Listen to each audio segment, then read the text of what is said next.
Good morning, good afternoon, good evening, Elmgreen. So we're going to do these every couple of weeks or so, and it really is just like an assembly, I suppose. I just want to kind of make sure that we keep in touch and that you have as normal an experience as usual. So we thought it'd be useful just to have an assembly every couple of weeks. You can listen to it, not listen to it, tune out just as you might do if I'm doing a normal assembly, or you can listen to it and think, oh, okay, there's a couple of good things there. So I just want to say a few things today. I'm only going to be about 3 or 4 minutes or so, but I just wanted you to think about kind of what you're doing and how you're keeping safe and making sure that you're keeping yourself well, but also making sure those around you are well as well. And also, of course, making sure that you're doing some work, whether you're in year 7 or year 13, making sure that you're keeping on top of that work.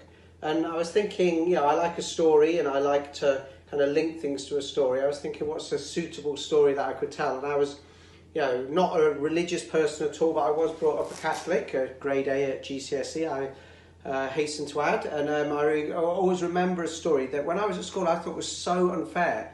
And it's a parable, one of Jesus' stories about talents. So it's a parable about this man who gives his 3 servants a talent, like a sum of money to look after. And so one of the servants invests it and makes a significant amount of money, and when his owner comes back, his boss comes back after a period away, he gives it him and says, look at what I've done for you.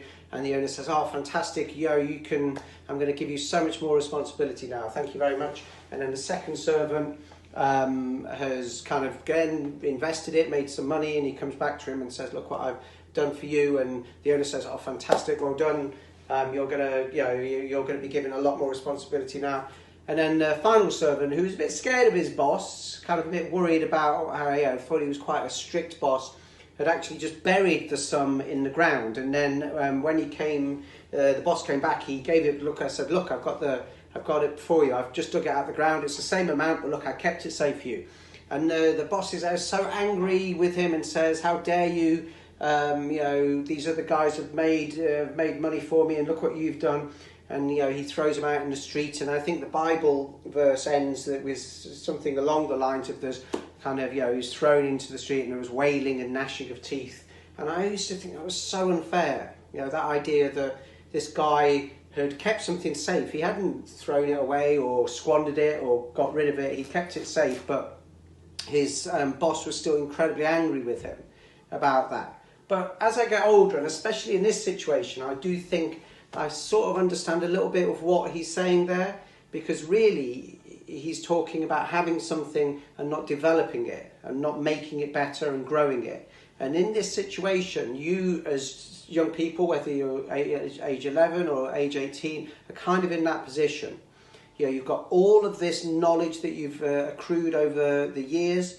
You've got all of this ability, but if you don't use it, if you just wait until we open again, if you just wait till you go back to school, which might be a significant amount of time, then that talent, those talents that you have, that knowledge and ability that you have is not going to develop. And actually, other people will be a significant advantage who have been developing, working on those talents as they've gone over the last couple of weeks and the weeks to come.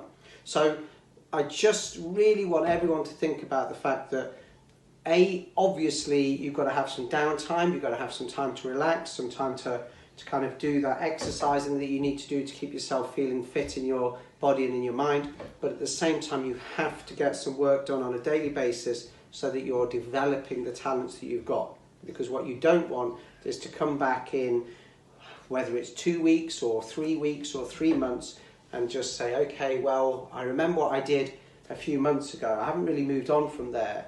And then you'll find that you are behind and you are not making the progress that other children are making. So please remember that. Please remember, we're going to move from Show My Homework for most students to Google Classrooms after Easter. Please remember that you need to keep working every day. Also, of course, as I just mentioned as well about making sure you're feeling safe, just make sure that you're looking after yourselves, okay? Because of the very nature of what we're doing at the moment, so much of our lives are being conducted on these things, whether it's a phone or an iPad or whatever. But please take some time away from the screen. please take some time to make sure that you are kind of looking after yourself, okay? Use the screen to make sure you're connecting with your friends. Use the screen to make sure that you're keeping those friendships up and making sure that other people who might be more vulnerable than you are safe. And please, please, please, I know it's very difficult, especially when you're in an enclosed space. Trust me, I've just had my daughter making stupid faces at me down the corridor in front of me. It's very difficult when you're with family members for a long time over a long period. But please look after them as well, because they're trying to look after you. Okay, that's their job, but it's your job as well to make sure that they're safe. Okay, so remember the talents. Don't just squirrel it away somewhere. You've got to continue to flourish even in this difficult time. We're going to have another of these incredibly inspirational assemblies in a couple of weeks or so, but I hope you all have a lovely